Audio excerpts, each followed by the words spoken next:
everyone. My name is Olaniyi Abodedele, and this is my wonderful husband, Jay Abodedele. A little bit about myself. I'm bred and born in Katlehong, Germiston, but my family is from Mpumalanga, Bushbuckridge. I currently work as an e-commerce IT specialist. Apart from being a wife to my wonderful husband, I am a mother to two beautiful twins, Rebecca and Benjamin. They're a boy and girl set. And yes, I'm a mom, I'm a mother, I'm a wife, I'm a daughter, and I'm just generally an all-rounder who loves to have fun. I go by the name of Olaniyi Beatrice Yusuf. I'm married to Sulaiman Yusuf, who's Nigerian. He's Yoruba. We have two beautiful kids, and we've been married for 6 years. My name is Khadija Balogun. My husband's name is Kazim Balogun, and I work for Old Mutual.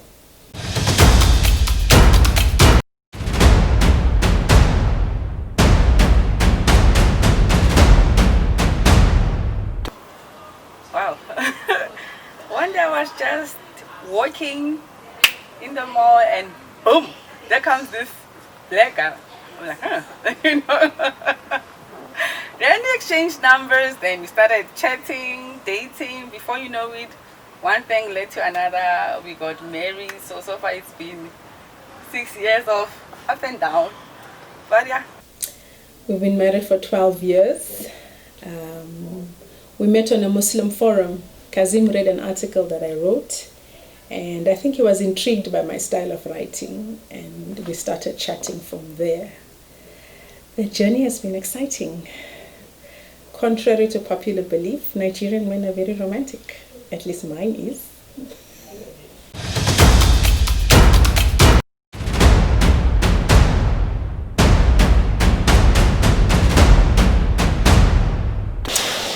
Okay, so from my mom's side, it was okay. Like she's quite an easygoing person. She's met a lot. She's traveled a lot, so she understands the concept of people, liking each other from different cultures. So on my dad's side, that is where things kind of just went haywire. It's funny enough because my mom and my dad are from two different cultures in South Africa, two different ethnic origins. My mom is Tswana, and then my dad is Shangani. And that unity already was an issue because back then the Shanganis were looked at as Kwerekweres. So when they united, it was a feud between the families, but it happened. So I didn't really expect the reaction I got from my dad. He was, the concerned father who wanted his daughter to be in the right hands. And he had heard a lot, so he heard all about the drug dealers. He was like, oh my days, my daughter, they will carry you from Joburg to Nigeria and put drugs in your tummy. And then they will come and tell me stories. I mean, the man made me scared myself. I was like, okay, maybe not. But the sad thing is, the deal was done, so there was no turning back. But hey, he was not necessarily very happy about the unity at first, but he eventually came around when he actually realized that Jay is quite a nice guy, and he's also quite a happy guy, and they clicked because what I saw in Jay was what I had seen from my dad growing up, so they were able to actually gel quite well. It was interesting. I don't know that you're ready for that answer. So my father says, are you sure he's not into drugs? And I said, Papa, no. He's in a teaching profession. He's a lecturer. And then as my dad and I spoke, he asked me, is he a Muslim? I said, of course he's a Muslim. I was born a Muslim. And then he said, then it's fine. I'm happy. I'll give you my blessings. My mother was okay with it. Immediately I told her I'm in love with a Nigerian guy. She was like, okay. But the person that took it a bit differently was my father. And I think even some of the family members, I kind of sensed it, but they try not to show it up to me. But once my mother was okay, I was okay with it. That's all that mattered. For me, most of them actually, they're a bit scared of them. They already have got this back at their mind that this is what Nigerians do. Nigerians only do bad. And for one to even convince them, it's not easy. For you to tell them, no, not all Nigerians are doing that, but already I think it's installed in them that the minute you mention a Nigerian, automatically a Nigerian is a bad person. So I think that's the mentality that it's installed in them, and for one to change it, it's wow, challenging.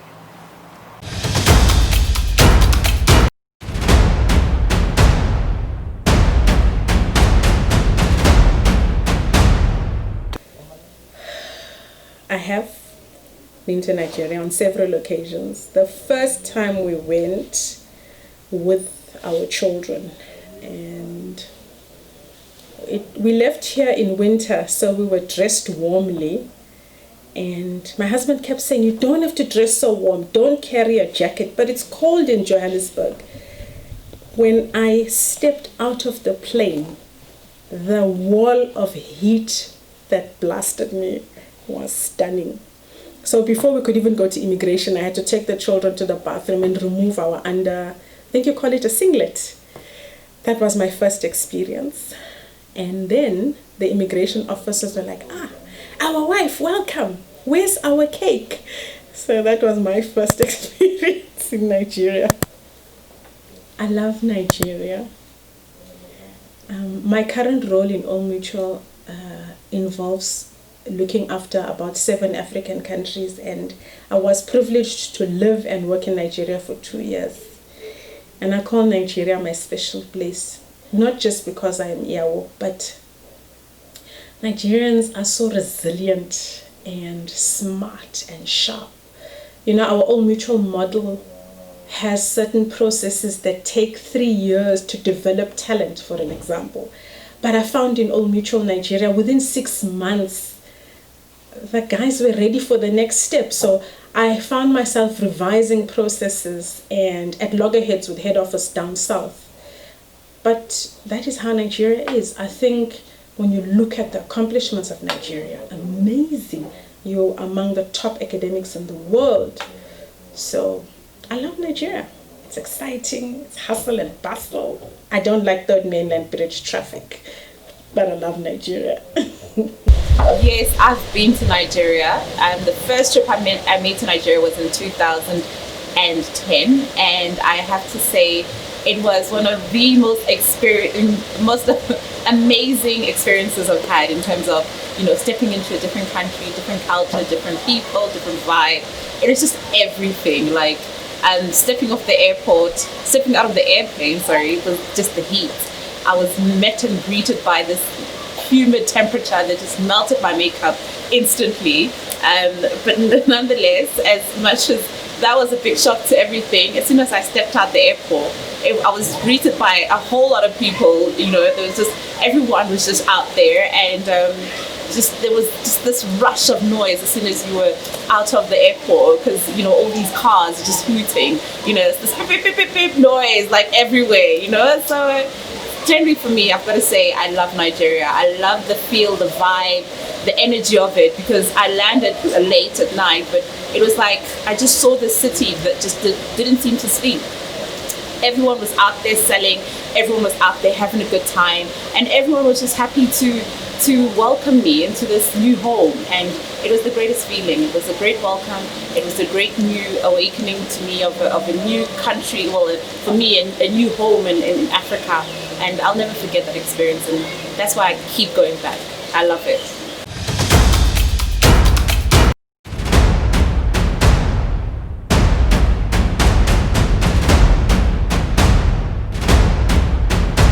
Okay, I don't cook everything. I just cook the ones that I know by now. I love jollof rice. I love egusi. I love almost not fried rice. I love goat meat. For the first time, I never ate goat meat, but I started eating goat meat once I met my husband. We don't really eat goat, so I love goat meat. When it comes to Nigerian words, I don't really know much. I just know okomiatata, dadani. Okay, so my best Nigerian food, I'll have to put 2 on the table. I'm a sucker for soups. I love Nigerian soup. So I'll probably put like okra soup is my favorite, and also the the yam and plantain porridge. And then in terms of my cooking, I've got to say I am a chef. I'm a chef. I love to cook. I love the kitchen. I love food. So that you cannot fault me on. So in terms of, my first dish that I tried to cook, knowing that I can, pull up a few skills here and there in the kitchen, I then decided to make and impress my husband by making our soup, which is his traditional soup. So I went on Google and Googled up how to make the soup. So from that point, I went to the market, got all the ingredients, and decided to, whip something up. It came out, yes, okay, but it didn't come out, the authentic Owa soup. So, but yeah, I made a really good first attempt. I was pretty proud of the outcome, but I know it could have been better. So yes, Owa soup was my first attempt in terms of trying to please my husband. But yeah, I can cook pretty much all the Nigerian dishes, whether it's egusi, whether it's opono, whether it's vegetable soup, whether it's the lot. So yes, egg jollof rice, etc. It sounds so typical, but my favorite food is really jollof rice. I love jollof rice. And I love it with turkey. There's a way that my mother-in-law fries it, and she makes that your soup. It's so lovely. My husband's favorite, I don't know if it's South African food, but it's my cultural food, is biryani. He loves biryani. And what can I cook? I can cook most of your food now. I mean, on a weekly basis, we have either jollof or asaro. What I struggle with is egusi. I never quite get that consistency. I've even learned how to make pounded yam. I find Yoruba a very complex language. I don't understand how one word said in 5 different slight nuances can mean the complete opposite. Last week we were watching a movie and my husband said, Oriyemi. No, Oriyomi. So I'm like, this guy almost died. What does Yomi's head have to do with anything? And he burst out laughing because one of his good friends is Yomi. But I'm like, Ori is head. Yomi is your friend. This is an accident. But yeah, there you go. That's Yoruba. I've found that I can hear a bit of it, but I struggle with the pronunciations. The children are way better than me. That's the best I've got.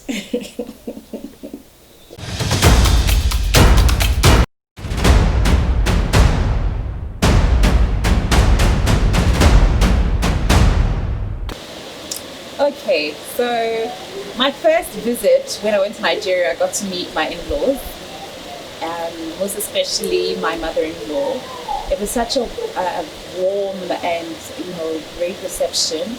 She not only welcomed us with a beautiful soup, but we also she prayed over us, and I got to see pictures of my husband back his early days, and it was just nice to finally meet her and just talk and catch up, because we had been talking over the phone, but it was not the same when we eventually met. And it was just so nice how the whole family welcomed me, and they were all there calling me princess, so I felt really special. Yes, and then obviously the surrounding family as well, and the people outside, they'd all just, welcome me well, and there's this whole thing about madam, and yeah, you just gotta love the way that they really make you feel part of. So I've really felt at home. And then there was also the time when my mother-in-law came to South Africa. She came when I had the twins, and she came to help us, and it was really nice just to have her around. I mean, this is the first time I had kids, and all the hands that were available were really much needed, so I really did appreciate that trip. And she enjoyed herself. We took her around South Africa, and it just made her feel just as home as we felt, or as I felt when I was in Nigeria. Lovely. I would be lying if I said anything else. My in-laws were warm from the beginning. They were welcoming. When I had the children, my mother-in-law came down and stayed with me for 6 months for each child. Lovely. Absolutely fantastic. I've got no complaints at all. with my mother-in-law. We talk. She's cool with me. I'm cool with her. Call her momsy. Every time when the conversation ends, it's love you, mommy, love you, mommy. The siblings, I get along with everyone actually. So we are just cool. I don't have any beef. I've never had that situation where they're too typical or they're telling me this is how you should look. This is how. I think they saw me and already they just said this is how she is. Our son is happy. That's it. I love them. They love me. That's all that matters.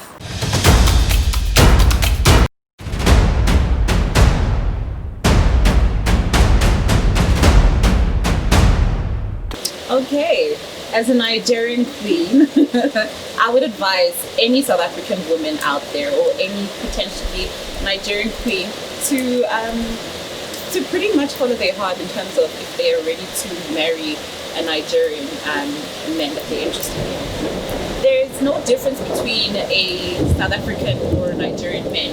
They are men at the end of the day, but I think it's to put aside all those things that one has heard from out there in terms of how a Nigerian man should be.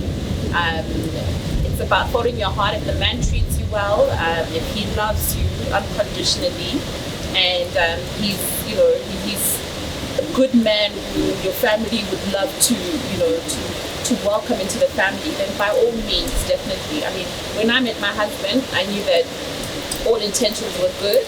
I did not necessarily know how they say, oh, Nigerian men, they have money, they do this. No, you have to follow the heart. If you know that you love the man from the inside out and you know he feels the same, then I think that's number one, a good sign.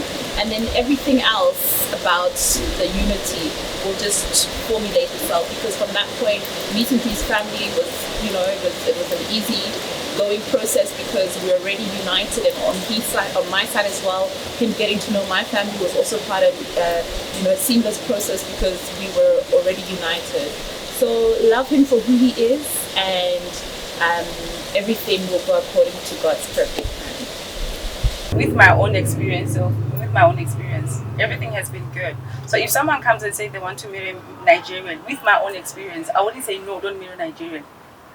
If you're in love and the person is treating you very well, then why not? Even if you marry a South African, doesn't guarantee you that the person is good. You can still marry a South African, but still you find out even the same person is a bad person. People need to understand that each and every corner of I know the earth is round, but each and every corner of the earth has got its own good and bad people. Yeah. So whether you marry a Nigerian or South doesn't guarantee you anything more. So if you want to marry a Nigerian, then why not? Go ahead. Then that's it.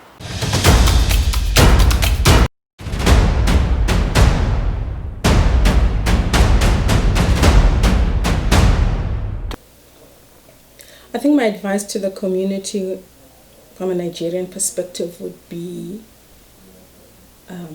we're all human beings first and foremost, and I think human beings want the same thing. Sometimes you are defensive, and I'll say you just in this case, that I'm married to a Nigerian. There are certain areas where we go and my husband feels completely uncomfortable, but we are human beings. A small fraction of people partake in xenophobic attacks and stereotypical comments, but the bulk of us South Africans are regular people that respect you, that welcome you, that fall in love with you. So give us a chance. Okay, so I'm going to step back and I'm just going to recall when I first stepped into Nigeria in 2010. The reception that I got even from the airport when I was going through passport control was just amazing. At that point, I mean, I've traveled a bit, so when I get to passport control, it's normally the most, chilling moment because they question you a lot. But as soon as I got there, the attendant looked at my passport and he said, "Oh, Nelson Mandela." He said, "Oh, Amandla," and he was like, "Yeah, South Africa is a great place." And he continued to explain how wonderful South Africa is. And immediately, boom, he snapped my passport and I went through. That initially just told me that these people love South Africa. And surely they do, because from that point, whether I was in the hair salon, whether I was in the supermarket, everyone would be like, "Oh, you're from South Africa. Oh, Mandela." And it was like I was received immediately for the fact that they knew that I was from South Africa, where Mandela came from. So at this stage, I'm like, why are we having this situation? Why is there so much hatred between these two countries? Because Nigeria was always there for South Africa when we were going through our difficulties. So really, it stems to me as a huge problem. And I really would vouch that South Africans can actually see these Nigerians, our brothers and sisters, as our own, because they stand to fight for us. They stood to fight for us in our difficult times. And I don't see the reason why all of a sudden, because of other issues that South Africans have, that we now have to fight against them. I wish and pray for that Africa where we can unite as one and not see any issues against each other, because realistically we're one. We're on one continent. We're of one color. We're ideally brothers and sisters. We should not have an issue. So the best way that I can see it is if South Africans can learn to accept. Because realistically at this stage, my children are half South African and half Nigerian. How would you separate them? They are South African and at the same time they're Nigerian. So they cannot be segregated from the community because of the fact that they're half Nigerian. They'll be accepted because they'll probably start speaking South African language and they won't even be able to tell whether they're Nigerian or what. So at this point, to try and eliminate certain African countries because of where they're from, and I stand to say we need to unite. And ideally, that's exactly the direction we'll get to at one point. We just all need to have a change of mind and be in one direction. I think for me, it's not only what Nigerians can do. It's a 50-50 thing. It's something that also South Africans should do. We need to meet each other halfway. Because for me, not all Nigerians are bad. That one, I'm not going to lie about it. The same applies to South Africans. So it's not a matter of what Nigerians should do to meet South Africans so that both South Africans and Nigerians should find a way to coordinate with each other. And I think that's the only way we can overcome this whole scenario.